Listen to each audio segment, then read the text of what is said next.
तर्स तबीबन जो जॾनि कयो न जात। हाणे इहो जात लफ़्ज़ काज़ी साहब वरी हिते ज़ात लिखियो आहे, जंहिंजी माना आहे ज़रे जेतिरो हरगज़ बिल्कुलु न। तर्स तबीबन जो जॾनि कयो न जात, जो वेॼनि जे वात, तारूनिया तंहिं दूर थिया सुर यमन कल्याण। दास्तान ॿियो बेत नंबर 5 रिसालो शावाणी। हाणे तर्स माना क्यास, पर हिते माना थींदी डपु या ख़्यालु। जेको तबीबनि जेको ॾस ॾिनो उनजो को बि उनखे मरीज़नि खे डपु या ख़्यालु न थियो। जॾनि माना जॾो ज़ईफ़ बीमार अॻो, जात न बिल्कुलु हरगज़ मूरे। जॾनि कयो न जात माना अघनि यादि न कयो, बीमारनि मुर्गो फ़िक्र ई न कयो।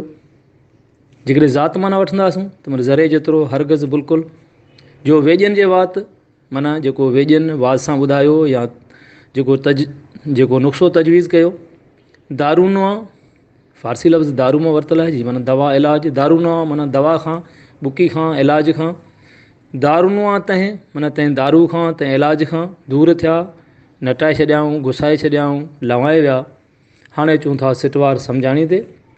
तर्स तबीबनि जो जॾनि कयो न जात, तबीबनि जो ॾसु इलाज जो अघनि ॿिन्ही को बि ख़्यालु न कयो, माना को मुर्गो ज़रे जेतिरो बि उन्हूं न कयो।